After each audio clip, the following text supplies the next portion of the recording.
Hey guys, this is Max with Max Financial Services, and this is our Money Tuesdays. Today's topic is going to be selling and monetizing your frequent flyer miles and points. We're going to be talking about, why is it important, why we're doing it, and so forth. First, just kind of quick update. A lot of the people who are going to be watching this are going to come from our newsletters. Obviously, over the last couple of months, we've been hit or miss with them, particularly because we've been being published in a number of different media, such as Seeking Alpha, a couple other different websites. So one of the things we decided upon was, instead of doing a email newsletter that's filled to the brim with information, what we're going to be doing is we're going to be doing a live blab every Tuesday evening regarding one of the financial planning topics. And we have a full list that we're going to be talking about those. And then every Thursday, right at 4:15 after market close, we're going to be doing an economic and stock markets update. So we'll be posting those to our website. We'll be posting it to YouTube, and you can participate in the live blabs here as well. So today's topic, frequent flyer miles and points. Anybody who's known me for more than a couple of months knows that I am a miles whore. One of my favorite movies is Up in the Air. And let me actually put that on for you guys right now.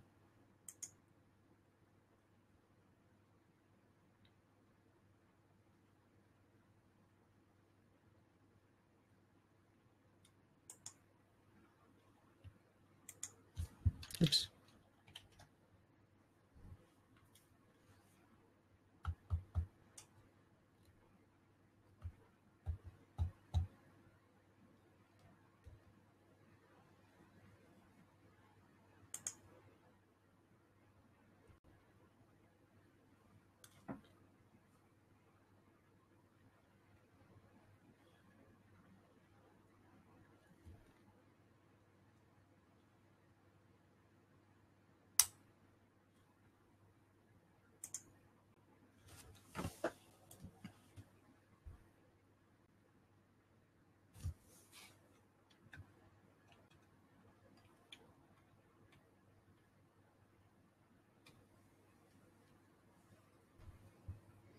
Yep. Sorry, periscopers.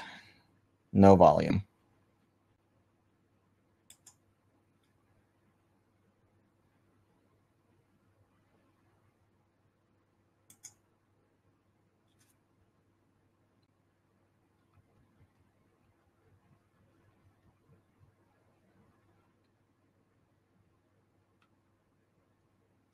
Oh, Joey can't hear anything. Give me 1 second.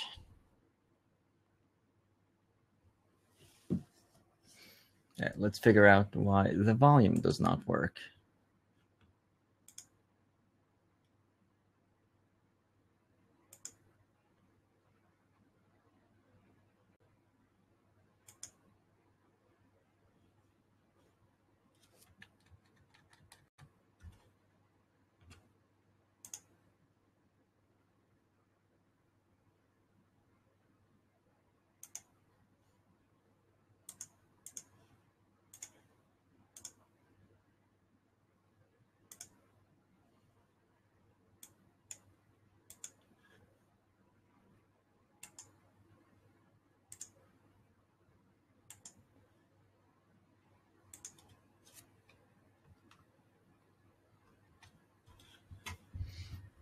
So the audio isn't, the video isn't working for whatever reason. We can't splice it in, but I will add it to the video. In any case, right now you can click on the YouTube link. You can watch the video.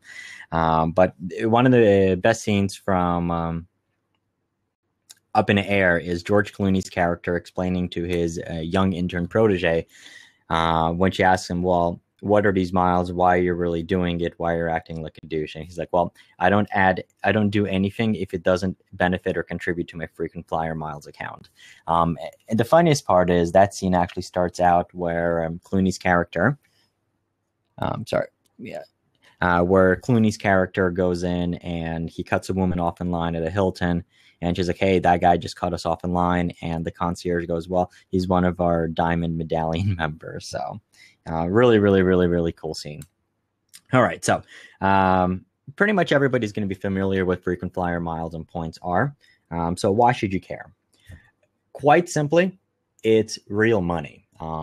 And most people don't take that into account. So when we get together with new clients, when we talk to them, one of the things we're going to be asking them about is assets that they really don't think about they have.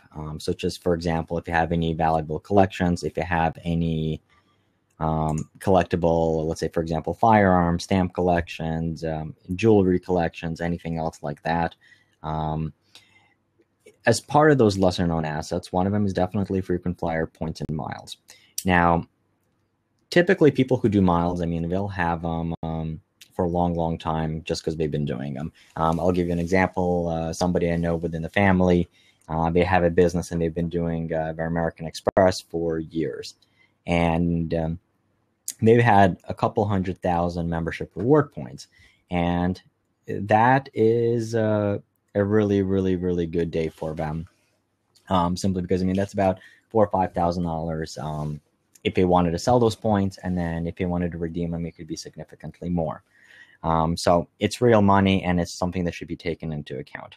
So how do you assign value and how do you use them? So the first way and the way that most people are going to assign value, particularly to miles, is how much they would be worth if you redeem it for flights.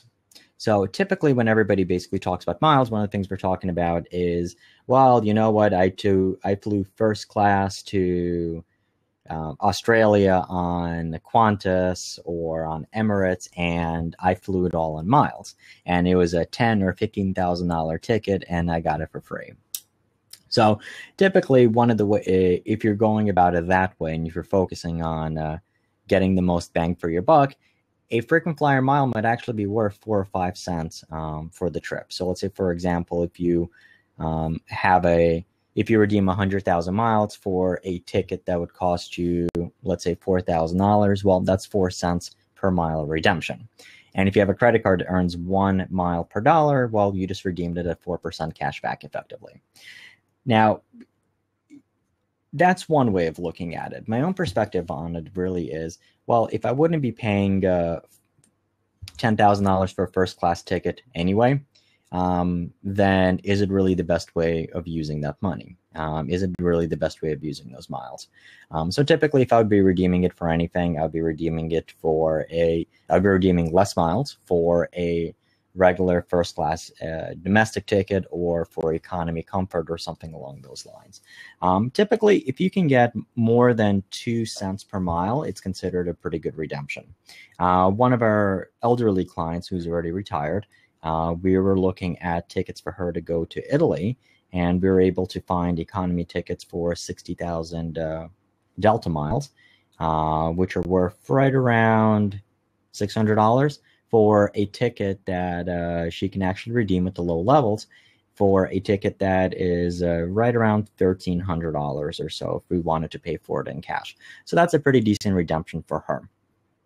So that's the way you can redeem them.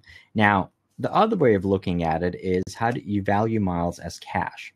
Now, you can value it as cash in terms of if you wanted to resell it, or if you have a cash rewards card. So let's say, for example, if you have a Barclays card, well, you can redeem, or Barclays Arrival card, or if you have a Capital One Miles card. Capital One particularly, they call them miles, but in reality, it's points that you redeem against the purchases that you've made on there before. So you're really redeeming it as cash back, a 2% cash back card. With Barclays Arrival card, it's 2.2% cash back because they give you a 10% bonus on top of that. So if you have points within those programs, you would just value them for whatever you can redeem them for in terms of your expenses. And the third way is really valuing your miles as the price that you would be selling them for if you went for a broker. Now, the credit card miles, such as the Barclays Arrival or the Capital One, are going to be fairly easy to value because you can almost redeem them for almost anything in your expenses. However, if you have American Airlines miles, you have Delta miles, it might be a little bit more difficult. Particularly because if you, for example, Delta lets you use your miles for purchases on your tickets. Let's say, for example, you just bought a Let's say, for example, you just bought a $300 ticket, you can actually redeem miles at 1 cent each against your ticket. So that's one of the ways you can redeem value. But 1 cent is a little bit too low, at least in my opinion. So you have mortgage brokers. I'm sorry, you have miles brokers out there who would buy your miles from you. Now, the one thing to note, it's a little bit more of a gray area, particularly because there are some people who got in trouble for it. If you listen to the airlines, what they'll basically do is they will tell you, well, if you earned the miles are only supposed to be used for you or your immediate family or somebody that you really know.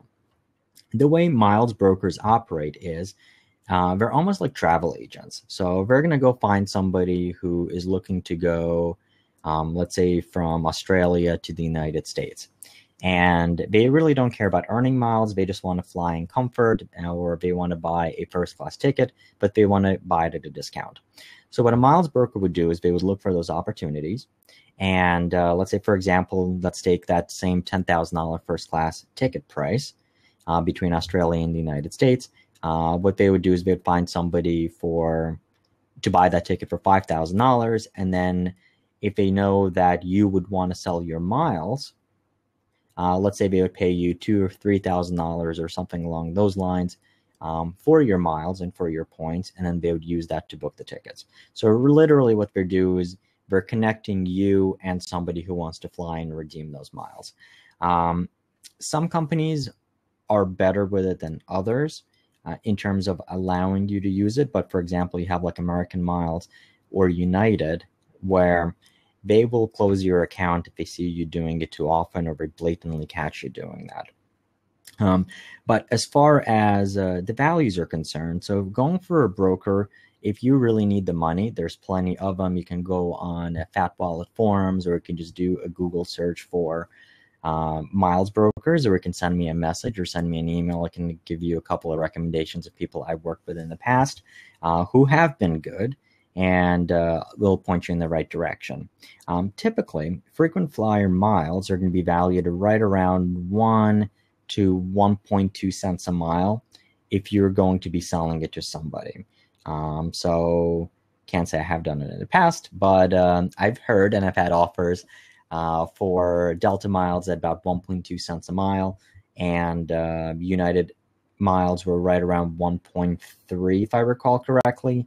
And American miles were 1.4, but for now down to right around 1.2 ever since the merger programs with US Airways. The values are really going to be based off of how easy it is for you to earn those miles. Typically, the more freely the airline's going to be awarding you those miles, the less the miles are going to be worth themselves. So it's something basically to keep in mind. The other thing that those miles brokers will be purchasing is if you have, let's say, for example, Chase Ultimate Reward Points, or if you have American Express Membership Reward Points,